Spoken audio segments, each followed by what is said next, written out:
Bonjour tout le monde, aujourd'hui on s'attaque à un sujet absolument fondamental, surtout si vous cherchez à bien comprendre comment les choses fonctionnent ici au Québec. On va parler d'une institution qui est pensée pour la sécurité, mais qui, avouons-le, suscite parfois des craintes ou des malentendus. Alors on va prendre le temps ensemble de démystifier tout ça, étape par étape, dans ce grand décryptage.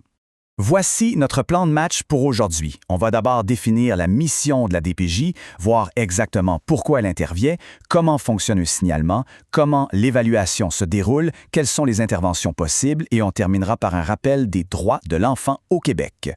On commence tout de suite avec notre première partie, la mission de la DPJ. Qu'est-ce que c'est au juste? Alors ces trois fameuses lettres, DPJ, ça signifie la Direction de la protection de la jeunesse. Concrètement, c'est un service gouvernemental officiel dont l'unique mandat est de veiller sur les enfants et les adolescents. Donc, toute personne de moins de 18 ans. C'est vraiment un pilier incontournable du filet social québécois, géré par des professionnels dont c'est le métier. En fait, leur mission tient en une seule idée très simple, protéger les enfants quand leur sécurité ou leur développement est réellement en danger. Évidemment, la responsabilité d'un enfant, ça reste d'abord et avant tout celle de ses parents. L'État n'est pas là pour remplacer la famille au quotidien, pas du tout. L'institution entre en jeu uniquement quand la situation devient assez critique pour exiger une aide de l'extérieur. On passe à notre deuxième partie, les raisons d'intervention. Qu'est-ce qui fait que la DPJ décide d'agir? Concrètement, ça ressemble à quoi une situation critique? Eh bien, on parle de négligence grave, de violence, qu'elle soit physique ou psychologique, et bien sûr d'abus. Il y a aussi l'exposition à la violence conjugale, parce que grandir dans la peur, ça détruit le développement d'un jeune. Et puis, ça inclut aussi des comportements extrêmes chez l'enfant lui-même, comme des fugues répétées ou un absentéisme scolaire massif. Bref, ce sont des signaux d'alarme qui montrent qu'un jeune a urgemment besoin d'être protégé. Et là, attention, il est absolument crucial de dissiper un mythe énorme. Oui, l'abus ou la négligence provoque une intervention. Mais la pauvreté à elle seule, jamais. Un enfant ne sera jamais retiré de sa famille juste parce que ses parents traversent des difficultés financières. L'objectif, c'est d'aider le foyer, pas de punir des gens parce qu'ils manquent d'argent. Ce qui nous amène à notre troisième point. Comment fonctionne le signalement? Qui prend le téléphone et comment ça marche? La règle d'or ici, c'est que littéralement n'importe qui peut faire un signalement. Un voisin inquiet, une prof, un médecin ou même l'enfant lui-même. C'est un processus 100% confidentiel, donc l'identité de la personne qui appelle est totalement protégée. Le service est ouvert 24 heures sur 24, 7 jours sur 7. Et écoutez bien ceci, vous n'avez pas besoin d'avoir des preuves en béton armé. Un doute sérieux, une vraie inquiétude pour un enfant, ça suffit pour passer l'appel et laisser les professionnels vérifier. En pratique, comment ça se déroule? Eh bien, ça commence par ce fameux coup de fil. Au bout du fil, un intervenant va vous poser des questions très précises pour bien saisir la situation. Quel âge a l'enfant? Qu'est-ce qui vous inquiète exactement? Est-ce qu'il y a un danger imminent? C'est cette discussion qui permet d'analyser l'urgence de la situation. À la fin de cet appel, il y a deux scénarios possibles. Soit le signalement n'est pas retenu. Ça veut dire qu'il n'y a pas matière à intervention formelle de la DPJ, mais la famille peut quand même être orientée vers des organismes communautaires pour recevoir un coup de main. Soit le signalement est retenu, et dans ce cas-là, la machine se met en route et la DPJ déclenche une évaluation approfondie. Étape numéro 4, l'évaluation et les décisions. Autrement dit, comment on analyse la situation sur le terrain. Pendant cette phase, on ne fait pas les choses à moitié.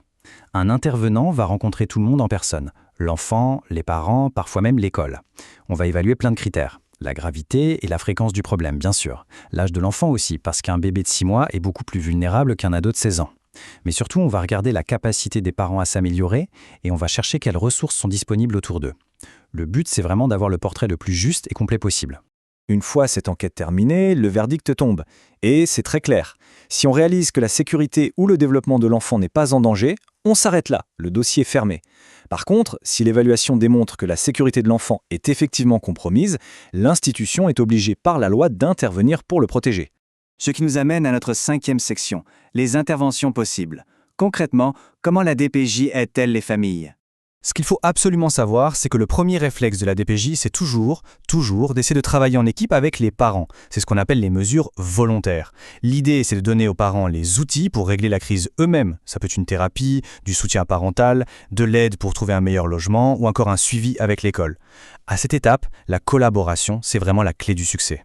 Mais bon, on s'en doute, parfois cette collaboration n'est juste pas possible. Si la situation est d'une extrême gravité dès le départ, ou si les parents refusent catégoriquement l'aide qu'on leur propose, alors on passe au niveau supérieur. L'affaire s'en va devant le tribunal et c'est un juge qui va imposer des mesures obligatoires pour s'assurer que l'enfant est protégé. Et là, on arrive à la question, le gros mythe qui fait trembler beaucoup de monde. Est-ce que la DPJ enlève systématiquement les enfants? C'est une peur tellement répandue. Eh bien la réponse est non. Absolument pas. Le retrait automatique, ça n'existe pas. Sortir un jeune de sa famille et le placer, c'est vraiment considéré comme la solution de l'ultime dernier recours. On ne fait ça que si le danger est immédiat et qu'aucune autre solution ne peut fonctionner. La priorité numéro 1, ça reste toujours de garder la famille ensemble en améliorant la situation à la maison. On termine avec notre dernière partie, les droits au Québec. Quelles sont les règles de base de la société? Chaque endroit dans le monde a ses propres règles et valeurs. Au Québec, il y a des choses sur lesquelles on ne fait aucun compromis. Les droits des enfants, c'est la priorité. La violence physique, peu importe la forme, est strictement interdite par la loi. Aller à l'école, c'est obligatoire. Et par-dessus tout, chaque jeune a le droit fondamental de grandir dans un environnement sécuritaire. C'est le socle de la société d'ici et c'est super important de le comprendre. Bref, pour résumer tout notre décryptage d'aujourd'hui, il faut vraiment voir la DPJ pour ce qu'elle est, un outil d'aide. C'est un filet de sécurité bien réel, fait pour protéger les personnes les plus vulnérables de notre société et épauler des parents qui traversent de grosses tempêtes. Le but, ce n'est pas de punir, mais de ramener un équilibre pour que les jeunes puissent bien se développer. Pour conclure, j'aimerais vous laisser sur cette réflexion. En quoi le fait de bien comprendre ces droits et ce système permet de bâtir une communauté plus forte? Eh bien, c'est simple. Quand on sait comment ces filets de sécurité fonctionnent, on devient tous acteurs de la protection de nos jeunes. Et protéger les enfants aujourd'hui, c'est littéralement garantir une société plus solide pour demain. Merci beaucoup d'avoir suivi cette exploration avec moi et passez tous une excellente journée.